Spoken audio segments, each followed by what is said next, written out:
ধরো এটা একটা সিলিকনের কেলাস। তাহলে সিলিকনের কেলাসের মধ্যে কি আছে না, সিলিকন পরমাণু আছে, অসংখ্য সিলিকন পরমাণু আছে। তাহলে পরমাণুগুলো কিভাবে অবস্থান করে সিলিকনের কেলাসে? না, তারা কিন্তু পরপর দল বেঁধে অবস্থান করে। ধরো এই একটা সিলিকন পরমাণু, এর আশেপাশেও কিন্তু সিলিকন পরমাণুগুলো রয়েছে।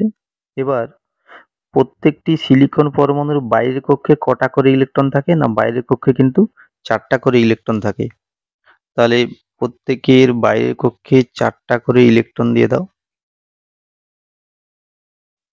এবার এদের মধ্যে কিন্তু সমযোজী বন্ধন তৈরি হয়, মানে এই যে দুটো ইলেকট্রন এদের মধ্যে একটা সমযোজী বন্ধন, আবার এদের মধ্যে একটা সমযোজী বন্ধন।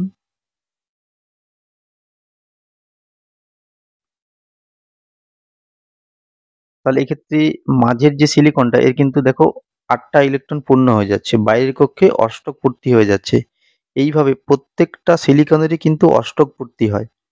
যেমন এখানে এদের মধ্যেও কিন্তু একটা বন্ধন হয়েছে, আর এদিকেও কিন্তু একটা বন্ধন আছে, এদিকেও একটা সিলিকন পরমাণু আছে, এদিকেও একটা সিলিকন পরমাণু রয়েছে।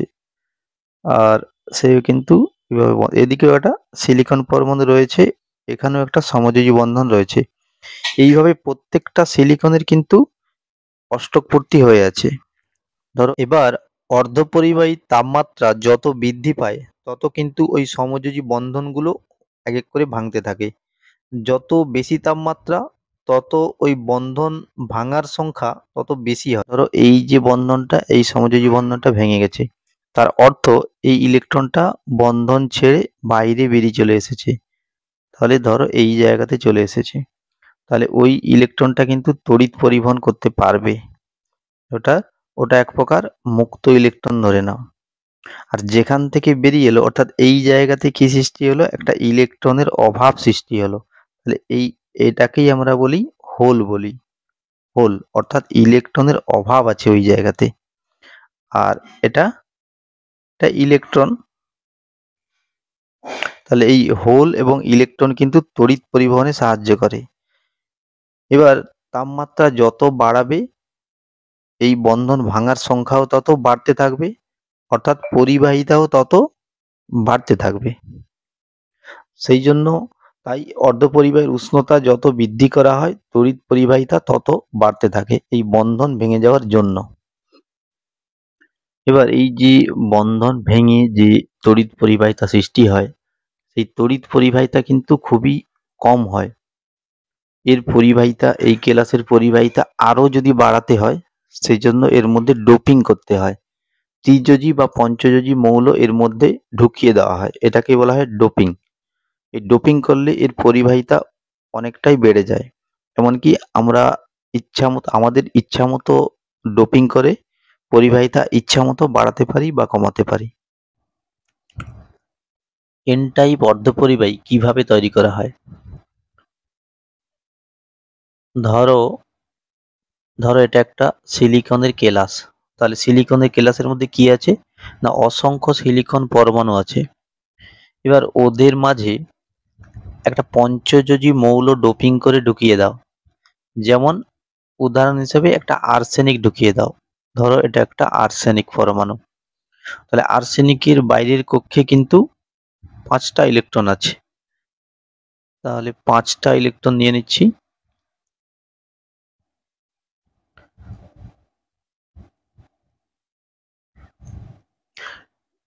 এই 5টা ইলেকট্রন আছে। এবার আর্সেনিক কি করবে না, আর্সেনিক ওর আশেপাশে যে সিলিকন পরমাণুগুলো পাবে তো তাদের সাথে একটা সমযোজী বন্ধন তৈরি করে নেবে। তাহলে সিলিকন পরমাণুগুলো আশেপাশের যে সিলিকন গুলো ছিল, তাহলে সিলিকনের ক্ষেত্রে বাইরের কক্ষে ইলেকট্রন 4টা। তাহলে এই একটা সিলিকন আর্সেনিক বন্ধন।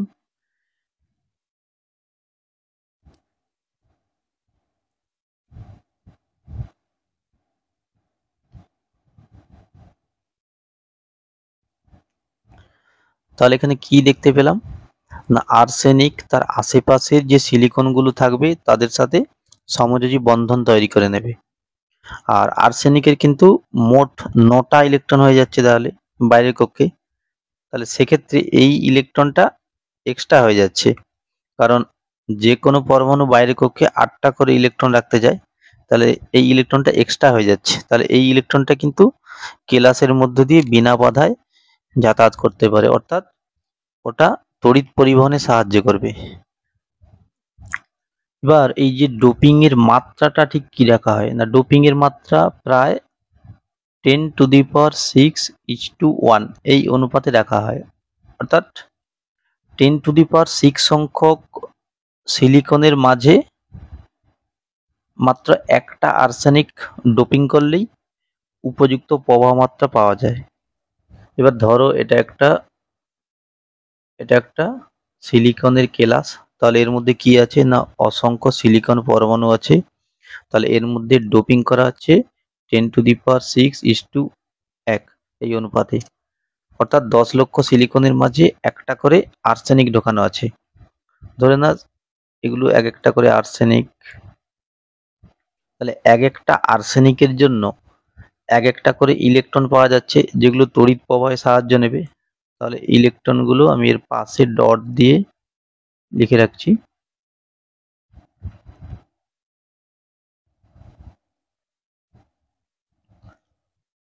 এবার শুধুমাত্র এই ইলেকট্রন ছাড়াও আরো কিন্তু মুক্ত ইলেকট্রন থাকবে এর মধ্যে, সেগুলো কোথা থেকে আসবে না, এক্ষেত্রে শুধু কিন্তু আর্সেনিক নেই, এর মধ্যে অসংখ্য সিলিকন পরমাণু আছে এবং তাদের সংখ্যা অনেক বেশি। তাহলে সেই সিলিকনের মধ্যে বন্ধন আছে। আমি একটা উদাহরণ দিয়ে দেখাচ্ছি। ধরো এই একটা সিলিকন আছে এখানে, ধরো এই একটা সিলিকন, এই একটা সিলিকন, তো এদের মধ্যে যে সমযোজী বন্ধন আছে, ওই বন্ধনগুলো কিন্তু অনেক সংখ্যা এরকম বন্ধন আছে। তাহলে ওই বন্ধনের মধ্যে কয়েকটা যদি ভেঙে যায়, তাপের জন্য ভেঙে যায়, তাহলে ভেঙে গেলে কি হবে, এই ইলেকট্রনটা ধরো বাইরে বেরিয়ে চলে এলো। তাহলে দেখো এটাও কিন্তু মুক্ত ইলেকট্রন হিসাবে কাজ করবে, মানে ওটা তড়িৎ পরিবহনে সাহায্য করবে। আবার যেখান থেকে বের হয়ে যাচ্ছে ওইখানে কি সৃষ্টি হচ্ছে, মানে এই স্থানে একটা হোল সৃষ্টি হচ্ছে, তাহলে এই হোলটাও কিন্তু তড়িৎ পরিবহনে সাহায্য করবে। তাহলে আমরা কি দেখতে পাচ্ছি, একটা এন টাইপ অর্ধপরিবাহী, তার মধ্যে আধান বাহক হিসাবে কে কে আছে না, আধান বাহক হিসেবে ইলেকট্রনও আছে আবার হোলও আছে। তবে সংখ্যা কার বেশি হবে না, অবশ্যই ইলেকট্রনের সংখ্যা বেশি হবে, কারণ ডোপিং করার জন্য এক্সট্রা ইলেকট্রনগুলো যে পাচ্ছি সেগুলো তো আছেই, আবার বন্ধন ভেঙে যাওয়ার জন্য মানে সিলিকন সিলিকন বন্ধন ভেঙে যাওয়ার জন্য যে ইলেকট্রনটা পাচ্ছি সেই ইলেকট্রনগুলোও আছে, অর্থাৎ এক্ষেত্রে ইলেকট্রনের সংখ্যা বেশি আর হোলের সংখ্যা কম হবে। তাহলে এক্ষেত্রে মুখ্য আধান বাহক কে না, এক্ষেত্রে কিন্তু মুখ্য আধান বাহক অর্থাৎ বেশি সংখ্যায় আছে মুখ্য আধান বাহক ইলেকট্রন, আর গৌণ আধান বাহক কে, গৌণ আধান বাহক হোল, মানে কম সংখ্যায় যেটা আছে, হোল এক্ষেত্রে কম সংখ্যায় আছে। পি টাইপ অর্ধপরিবাহী কিভাবে তৈরি করা হয়, ধরো এটা একটা কেলাস, উদাহরণ হিসাবে ধরে নাও এটা একটা সিলিকনের কেলাস, মানে অর্ধপরিবাহীর কেলাস, বিশুদ্ধ অর্ধপরিবাহীর কেলাস এটা একটা। তাহলে এর মধ্যে কি আছে না অসংখ্য সিলিকন পরমাণু আছে। তাহলে এদের মাঝে যে কোনো একটা তীর্যজি মৌল ডোপিং করে প্রবেশ করিয়ে দাও, যেমন উদাহরণ হিসাবে অ্যালুমিনিয়াম ধরে নাও, অ্যালুমিনিয়াম। তাহলে অ্যালুমিনিয়ামের বাইরের কক্ষে কটা ইলেকট্রন থাকে না, অ্যালুমিনিয়ামের বাইরের কক্ষে 3টা ইলেকট্রন থাকে। এবার ওই অ্যালুমিনিয়াম কি করবে না, অ্যালুমিনিয়াম ওর আশেপাশে যে সমস্ত সিলিকন পরমাণুকে পাবে তাদের সাথে সমযোজী বন্ধন তৈরি করবে। তাহলে ওর আশেপাশে ধরো এটা একটা সিলিকন পরমাণু,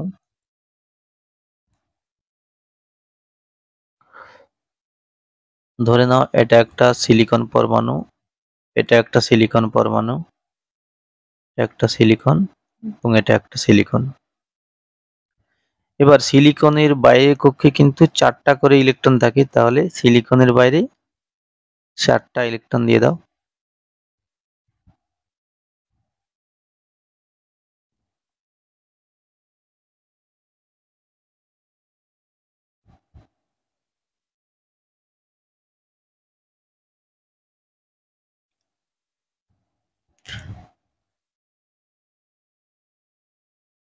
এবার এই দুটো ইলেকট্রন মিলে একটি সমযোজী বন্ধন, এরকম তিনটে সমযোজী বন্ধন তৈরি হবে। এবার দেখো এক্ষেত্রেও একটা বন্ধন হতে পারতো যদি কিনা এই জায়গাতে একটা ইলেকট্রন থাকতো, কিন্তু ওই জায়গাতে তো ইলেকট্রন নেই, তাহলে ওই জায়গাতে একটা ইলেকট্রনের অভাব রয়েছে, অর্থাৎ ওখানে একটা হোল রয়েছে, মানে ওই জায়গাতে হোলটাকে আমি এরকম গোল করে দিলাম। অর্থাৎ এক্ষেত্রে দেখো, এক্ষেত্রে একটা করে হোল সৃষ্টি হবে, মানে এরকম যতগুলো অ্যালুমিনিয়াম সিলিকন কেলাসের মধ্যে প্রবেশ করানো হবে প্রত্যেকের জন্য ওরকম এক একটি করে হোল সৃষ্টি হবে, আর ওই হোলগুলোই কিন্তু তড়িৎ পরিবহনে সাহায্য করে। অর্থাৎ ধরো এটা একটা সিলিকনের কেলাস, তো এর মধ্যে অনেকগুলো অ্যালুমিনিয়াম ডোপিং করা আছে। তাহলে ধরো এটা একটা অ্যালুমিনিয়াম,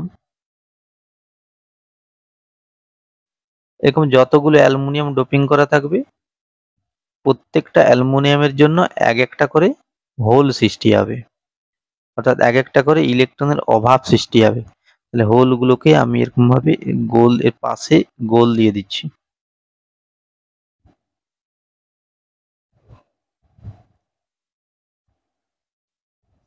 তাহলে এইভাবে কিন্তু পি টাইপ অর্ধপরিবাহী তৈরি করা হয়। এবার এক্ষেত্রে মুখ্য আধানবাহক এবং গৌণ আধানবাহক কে হবে? না, এক্ষেত্রে দেখো ধরো সিলিকন পরমাণুগুলো তো বসে আছে, তাহলে সিলিকন এবং সিলিকন ওদের মধ্যে যে সমযোজী বন্ধনগুলো আছে ওই বন্ধনগুলো কিছু সংখ্যক টেম্পারেচারের জন্য ভেঙে যায়। তো সেই বন্ধন ভেঙে গেলে কি সৃষ্টি হয়? না সেই বন্ধন ভেঙে গেলে ধরো এই ইলেকট্রনটা বাইরে চলে এলো, তাহলে বাইরে চলে এলে এই ইলেকট্রনটা তড়িৎ পরিবহনের উপযোগী হয়ে গেল, এবং বাইরে বেরানোর জন্য এই জায়গাতেও একটা ইলেকট্রনের অভাব অর্থাৎ হোল সৃষ্টি হলো। অর্থাৎ একটা বন্ধন ভাঙলে কিন্তু একটা হোল এবং একটা ইলেকট্রন সৃষ্টি হবে। তাহলে এক্ষেত্রে যদি এরকম 10টা বন্ধন ভেঙে যায় তাহলে কিন্তু 10টা হোল 10টা ইলেকট্রন অর্থাৎ সমান সমান। তাহলে আলটিমেট এই পুরোটার মধ্যে হোলের সংখ্যা বেশি হবে না ইলেকট্রন সংখ্যা বেশি হবে? না, অবশ্যই হোলের সংখ্যা বেশি হবে, কারণ ডোপিং এর জন্য যে হোলগুলো দেওয়া আছে, যে সৃষ্টি করা হয়েছে, সেগুলো এক্সট্রা হয়ে যাচ্ছে। তাহলে এক্ষেত্রে মুখ্য আধানবাহক কিন্তু হোল হবে। তাহলে এক্ষেত্রে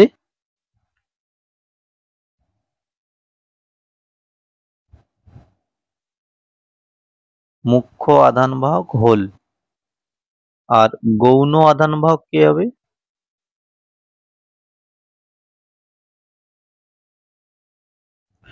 ইলেকট্রন হবে।